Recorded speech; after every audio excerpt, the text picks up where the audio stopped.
Hello friends, कैसे हैं आप लोग। आपका स्वागत है दीपक कोचिंग क्लासेस में। और आज आपके लिए मैं नया चैप्टर लेके आ गया हूं जो कि अर्थशास्त्र बुक से है, तीसरा चैप्टर। इससे पहले हमने पहला चैप्टर विकास पढ़ लिया था, दूसरा चैप्टर हमने भारतीय अर्थव्यवस्था के क्षेत्रक भी पढ़ लिया था, प्राथमिक द्वितीय और तृतीयक। और ये चैप्टर 3 है जो कि मुद्रा और साख है। ये बहुत इंटरेस्टिंग चैप्टर है और मैं बहुत आसानी से समझाने की कोशिश करूंगा और मुझे आशा है कि ये वीडियो आपको अच्छा लगे। और अगर आपको अच्छा लगे तो कमेंट बॉक्स में भी लिख सकते हैं और लाइक और शेयर जरूर करें जो भी आपके फ्रेंड्स हैं। तो चलिए शुरुआत करते हैं आज के चैप्टर की। तो चैप्टर का नाम है मुद्रा और साख। तो मुद्रा क्या होता है आपको पता होगा, हमारी करेंसी होती है जो हम किसी भी वस्तु विनिमय मतलब किसी भी चीज को लेने के लिए मुद्रा का उपयोग करते हैं ना। जैसे कि हम सब्जी वाले पे सब्जी खरीदने जाते हैं तो उसका मुद्रा का उपयोग करते हैं, और किसी भी अन्य वस्तु को भी खरीदने के लिए हम मुद्रा की ही आवश्यकता होती है। लेकिन पहले के समय में, पास्ट समय में क्या होता था, ये मुद्रा नहीं होता था। तो उस समय भी कुछ लेन देन तो होता ही होगा, ऐसा तो है नहीं कि सबके पास वो जरूरत की चीजें हमेशा ही रहे।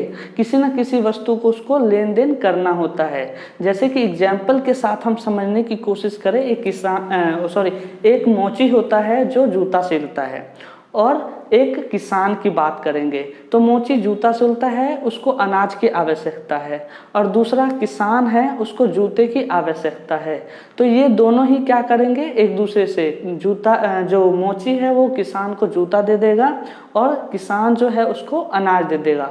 तो ये दोनों का क्या हो गया, बिना किसी मुद्रा का उपयोग करे बगैर ये दोनों का आदान प्रदान हो गया। मतलब कि जो उसको आवश्यकता थी वो उसको मिल गया। मतलब कि जो मोची था उसको अनाज भी मिल गया, और जो किसान था उसको जूता मिल गया। तो इसको कहते हैं दोहरा सहयोग, मतलब कि दोनों ही की आवश्यकताएं पूरी हो गई। तो ऐसे ही अब उसकी एक ही आवश्यकता तो होगी नहीं मोची का, अब उसको साइकिल खरीदना है। तो साइकिल खरीदने के लिए उसको साइकिल खरीदने के लिए साइकिल वाले के पास जाना पड़ेगा, और साइकिल वाला अगर लेना चाहता है अनाज तभी लेगा, वो जबरदस्ती वो दे नहीं सकता, वस्तु विनिमय नहीं कहलाएगा फिर। तो जब दोनों ही राजी होते हैं तो उसको दोहरा संयोग कहते हैं। तो ये आपको क्लियर हो गया होगा, मतलब दोनों ही राजी हैं और दोनों का सहयोग हो रहा है, मतलब दोनों ही एक दूसरे चीजों को लेने में आवश्यकता है, तो वो उसको दोहरा संयोग कहा जाता है, अगर ये क्वेश्चन आता है पहला पॉइंट। और प्राचीन काल की बात मैंने जो बताया, क्या होता था, अनाज और पशुओं का भी उपयोग होता था, किसमें, वस्तु विनिमय में। तो आपको मैं ये समझा दिया। अब चैप्टर की ओर चलते हैं। मुद्रा मैंने जैसा आपको बताया कि कोई भी चीज को हम लेन देन करने के लिए उपयोग करते हैं। जैसे कि मुद्रा विनिमय का अभयनिष्ठ माध्यम होता है, मतलब कि वस्तुओं का क्या करते हैं, हम आदान प्रदान करते हैं। कोई भी चीज हमें लेना है तो उसके हमें बदले कुछ देना होता है। जैसे कि मैंने कोई अनाज खरीदा तो उसके लिए मेरे से कुछ लेंगे वो। जैसे कि अभी के समय में हम मुद्रा देते हैं, आटा खरीदे, गेहूं खरीदे, या कोई भी अन्य बहुमूल्य चीजें खरीदें। ओके, तो मुद्रा का हम उपयोग करते हैं। मुद्रा वस्तु विनिमय में मध्यस्थता का काम करती है। क्या करती है, मध्यस्थता के बीच का काम करती है। जब हम कोई मतलब चीज खरीदते हैं तो क्या करते हैं, वस्तु विनिमय में मुद्रा का यूज करते हैं। तो ये आपको क्लियर हो गया होगा। नेक्स्ट पॉइंट देखिए, प्राचीन काल में इसका कैसे उपयोग होता था। मैंने आपको बताया अनाज और पशुओं का मुद्रा के रूप में उपयोग होता था। जैसे कि हम अनाज दे देते थे, जैसे मुझे किसी चीज़ की आवश्यकता होती थी, जैसे मुझे सब्जी खरीदना है तो सब्जी खरीदने के लिए मैं उसको क्या कर देता था, अनाज दे देता था। वैसे ही ये क्या हो गया, वे वस्तु विनिमय हो गया, दोहरा संयोग हो गया। दूसरा, पशुओं का भी आदान प्रदान होता था। जैसे कि किसी के पास बहुत सारे बैल होते थे और उसको अन्य चीज़ की वस्तु की आवश्यकता होती थी, तो वो पशु को उसको दे देता था, आदान प्रदान कर देते थे, तो वस्तु विनिमय कहलाता था। तो ये आपको समझ में आ गया कि मुद्रा की जगह क्या यूज करते थे, अनाज और पशुओं का। इसके बाद देखिए क्या होता है, फिर धीरे धीरे करके जब टाइम चेंज होता रहता है तो सोना, चांदी और तांबे जैसे धातुओं का भी उपयोग होने लगता है।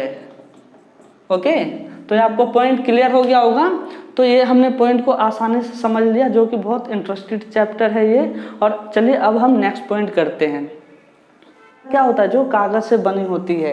कागजी मुद्रा से अभिप्राय कागज के उपयोग से बने विभिन्न प्रकार के अंकित मूल्यों के नोटों से होती है। जैसे कि आपने देखा होगा 10 का नोट, 20 का नोट, 50 का नोट, 100 का नोट, 500 का नोट, अब 2000 का नोट। ये क्या है, ये कागज से बनी हुई है, तो इसको क्या कहते हैं, कागजी मुद्रा, है ना। कागजी मुद्रा आपको पता चल गया होगा, जो कागज के उपयोग से बनी विभिन्न प्रकार के अंकित मूल्य से नोटों से होती है। 10, 20, 50 जो भी नोट छपते हैं उसको कागजी मुद्रा कहा जाता है। नेक्स्ट पॉइंट है धात्विक मूल्य क्या होता है। धात्विक मूल्य क्या होता है, जैसे कि सोना, चांदी, निकल, तांबा आदि किसी भी धातु के उपयोग से बनी हुई मुद्रा को धात्विक मुद्रा कहते हैं। मतलब किसी भी चीज से, धातु से बनी हुई चीजों को क्या कहते हैं, धात्विक मुद्रा। जैसे कि सोना, चांदी, तांबा, निकल जो भी चीजें हैं, पहले के समय में इसका उपयोग होता है और अभी भी हम किसी चीज का भी खरीदने के लिए भी, अगर किसी वस्तु को हमें खरीदना है तो इसको भी हम बेचकर खरीद सकते हैं। लेकिन जो भी धातु से चीजें बनी होती है, जैसे सोना और चांदी से, तांबा से, इसको धात्विक मुद्रा कहा जाता है। ओके, तो ये आपको क्लियर हो गया होगा, ये कागजी मुद्रा और धात्विक मुद्रा। चलिए नेक्स्ट पॉइंट जल्दी से, संबंधी गतिविधियां। तो बैंकों के ऋण, ऋण मतलब क्या होता है, लोन। जो आप लोन लेते हैं उसकी गतिविधियां क्या क्या होती है। तो जैसे कि आप बैंक में जमा कराते हो, आप क्या होते हैं, जमा करता, ठीक है। जो जमा करता है वो जमा करता होता है। तो कुल जो आप पैसा जमा करते हो ना बैंक में, तो उस कुल जमा का 15% भाग जो है नगद, वो बैंक रख लेता है। जैसे कि आपने 10,000 रुपये जमा करवाए और उससे उसका जो है 15% कौन रख लेगा, बैंक रख लेता है। जैसे कि आपको 10,000 जमा कराया और 2,000 रुपये निकालने हैं, तो जो शेष बच जाते हैं वो उसमें से 15% जो है नगद बैंक रख लेता है। उसके बाद पॉइंट कह रहे हैं कि देखिए, जमाकर्ता पर ब्याज देता है ना। जब हम पैसा जमा करते हैं तो उस पर हमें ब्याज मिलता है, और ऋण पर ब्याज लेता है वो। जैसे कि हमने लोन लिया तो उस पर भी वो ब्याज लेता है। जैसे कि एक एग्जाम्पल के तौर पे आपने बैंक में पैसा जमा कराया 10,000, तो 10,000 आपने जमा करवाया और उसका यूज कैसे करता है बैंक, वो ऋण देता है लोगों को। जैसे किसी व्यक्ति को आवश्यकता होती है कोई बिजनेस खोलने के लिए या किसी तरह का कार लोन लेने के लिए, किसी भी तरह का लोन, वो आपको मैं क्लियर कर दूंगा कितने प्रकार के ऋण होते हैं। तो जमा करने पे आपको ब्याज भी मिलता है और ऋण देने पे ब्याज लेता भी है वो हमसे। ओके, ये पॉइंट आपको समझ में आ गया, ये वाला पॉइंट समझ में आ गया। 15% जो है वो बैंक अपने पास रखता है कुल जो आप पैसा जमा कराते हो। और बहुत से लोग ऐसे जमा कराते हैं, जैसे कि और भी लोग जमा कराते हैं, तो उसका भी जमा हो जाता है 15%। नेक्स्ट पॉइंट को समझते हैं। देखिए इस पॉइंट में क्या कह रहा है, जमा करता एवं कर्जदार के बीच मध्यस्थ होता है बैंकों का। जैसे आपने जमा कराया और जो कर्जदार होते हैं उनके बीच मध्यस्थ करती है बैंक। अब बीच का अंतर का लाभ क्या होता है बैंकों को, ये आप देखिए। तो ऋण पर अधिक ब्याज लेता है वो, है ना। जैसे कि हम लोन लेते हैं उस पर तो अधिक रूप से ब्याज लेता है हमसे वो। और दूसरा बोल रहा है जमा पर कम ब्याज देता है वो हमें। जैसे हमने पैसा जमा किया बैंक में तो उसका हमें कम ब्याज देता है, लेकिन जिसको ऋण देता है उससे वो ब्याज ज़्यादा लेता है, तो उसको प्रॉफिट होता है। तभी तो बैंक चलते हैं कि हमारा पैसा, हम तो सिर्फ पैसे जमा करा रहे हैं, हम क्या दे रहे हैं उसे, हम पैसे जमा करा तो निकाल लेता है। लेकिन ऐसा नहीं है, बहुत लोग ऐसे पैसा जमा कराते हैं बैंक में, उसका 15% वो यूज करता है किसी को भी जिसको आवश्यकता होती है, किसान को, गरीब को, या कोई भी बिजनेस के रूप में खोलना चाहता है तो उसको ऋण देता है। तो ये आपको पॉइंट समझ में आ गया होगा। बैंकों की ऋण संबंधी गतिविधियां 15% जमा करना और पर ब्याज लेता है, और मतलब कि ऋण देने पर ब्याज लेता है वो, ठीक है। बीच का अंतर का लाभ क्या होता है, ऋण पर अधिक ब्याज लेता है और जमा पर कम ब्याज देता है वो लोगों को। और जमाकर्ता और कर्जदार के बीच में मध्यस्थता का वो बैंक काम करते हैं। तो ये आपको पॉइंट आसानी से समझ में आ गया होगा। तो चलिए नेक्स्ट पॉइंट को स्टार्ट करते हैं। ऋण की शर्तें, कि लोन जो आपको देती है तो क्या क्या शर्तें होती है उनकी, ये जो है आपको समझना है। तो ऋण की शर्तें क्या क्या होती है कि वो ब्याज दर, आपको ब्याज दर बताएगी कि कितना आपको वो ब्याज दर पर लोन दे रही है, मतलब कि कितने % पे आपको लोन मिल रहा है। दूसरा बोल रहा है समर्थक ऋणधार। समर्थक ऋणधार का मतलब होता है जैसे कि आप आपकी लोन ले रहे हैं तो आप उसको किस शर्त पे उसको लौटाएंगे कि नहीं लौटाएंगे, वो आपसे पूछेगा कि आप ऐसे आए और लोन ले लिए और चले गए, तो वो आपसे पूछेगा कि भाई तुम कैसे लोन चुकाओगे, तुम्हारे पास क्या कुछ प्रूफ है चुकाने का, जैसे कि आपके पास कोई ज़मीनी कागजात होने चाहिए या किसी भी तरह का कोई आपको मतलब कि एक तरह का गारंटी देना पड़ेगा कि मैं इसको लौटाने के समर्थ में हूँ, तो ये समर्थक ऋणधार में आता है। दूसरा है कि कागजात आपको बहुत ज़रूरी चाहिए, इसके फॉर्म फिल करने होते हैं अगर आप कोई लोन ले रहे हो तो। लास्ट में है भुगतान के तरीके। भुगतान के तरीके आप कैसे पेमेंट करोगे, रीपेमेंट कैसे करोगे आप, जैसे कि आप चेक से भी कर सकते हो और अभी के समय में ऑनलाइन भी अब ऋण के भुगतान के तरीके आ चुके हैं। ये आपको डेट वाइज भी बता देगा किस डेट से आप मतलब कि एक डेट फाइनली बता देंगे आपको कि इस डेट को आपको ये भुगतान करना होता है। तो ये आपके ऋण की शर्तें आपको समझ में आ गई होगी। क्या क्या ब्याज दर बताएंगे कि कितने % पे मिलेगा, समर्थक ऋणधार होता है कि आप क्या शर्त मतलब कि क्या आप गारंटी देते हो कि क्या पैसा आप वापस कराओगे भी कि नहीं कराओगे। तीसरा कि कागजात की आवश्यकता होती है, फॉर्म फिल करना पड़ेगा सिग्नेचर ये सब के साथ। और लास्ट में भुगतान का आपको तरीके बता देंगे कैश, चेक या ऑनलाइन के द्वारा।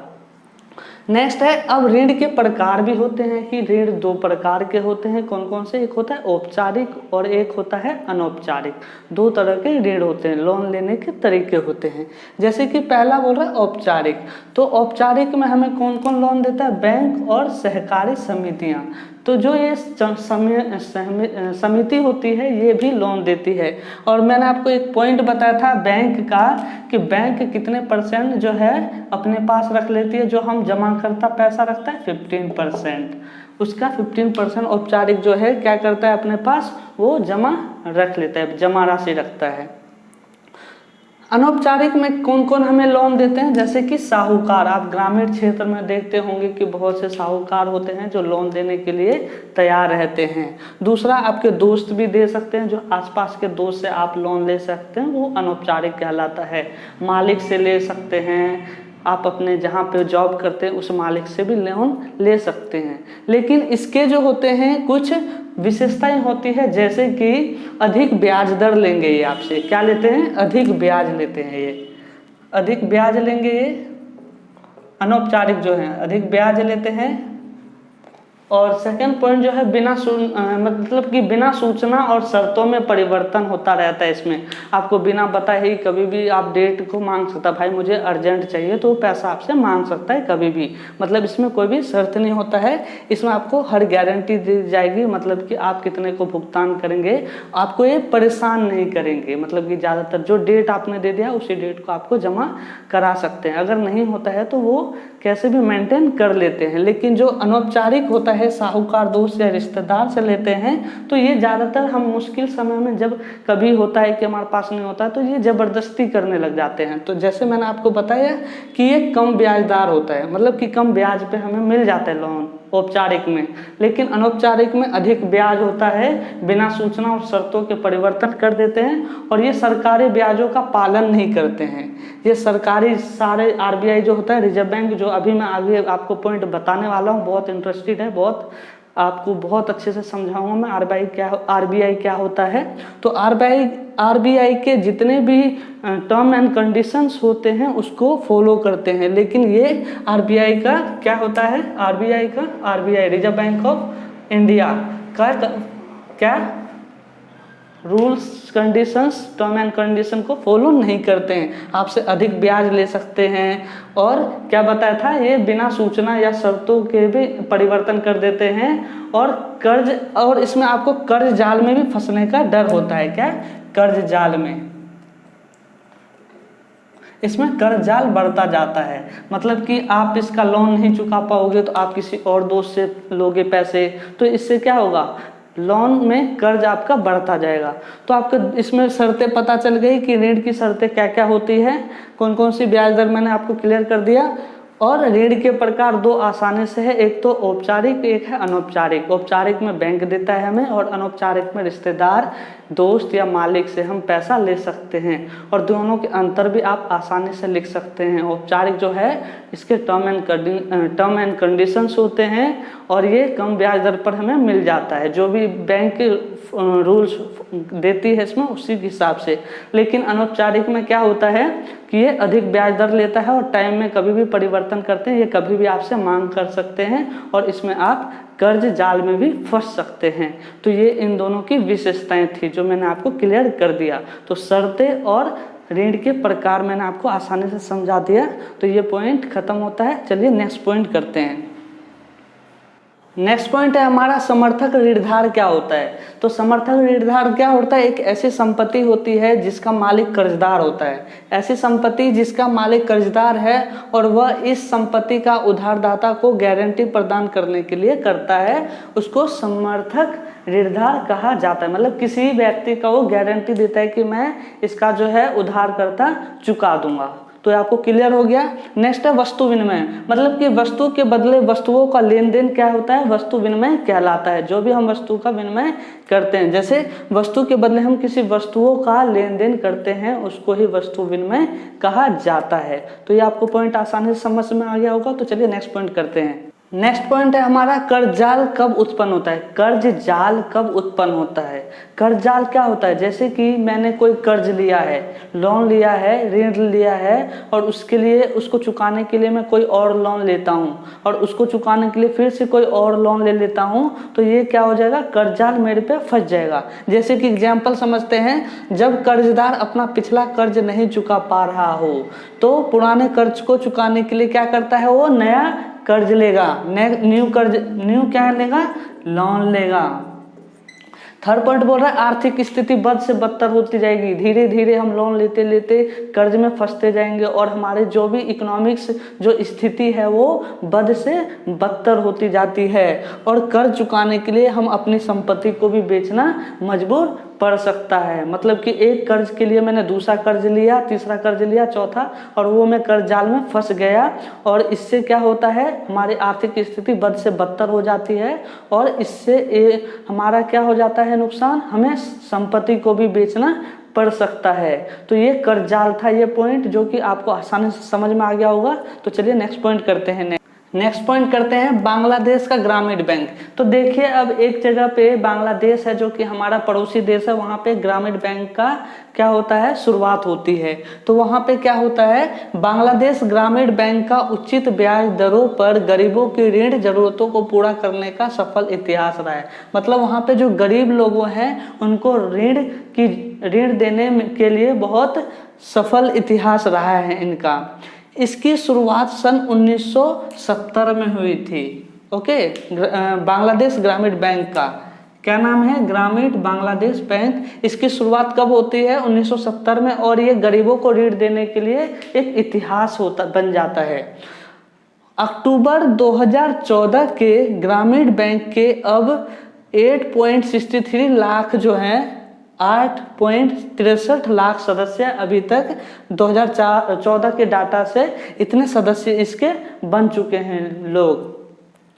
बांग्लादेश के 81,390 गांव में फैला हुआ ये पूरा बांग्लादेश में 81,390 गांव में फैला हुआ ये बांग्लादेश ग्रामीण बैंक, जिनका संबंध गांव के गरीब तबके से है। तो किनसे संबंध इनका, जो गरीब लोग हैं उनके लिए ये बनाया गया था। मतलब कि इसमें क्या हुआ कि इसमें ऋण लेने वाली ज्यादातर कौन थी, महिलाएं। ज्यादातर महिलाएं ने इसका कर्ज लिया था, ज्यादातर महिलाएं, ये आपको याद रखना है। जिनका संबंध गांव के गरीब तबके से है और ज़्यादातर ये कर्ज लेने वाली जो थी महिलाएं थे।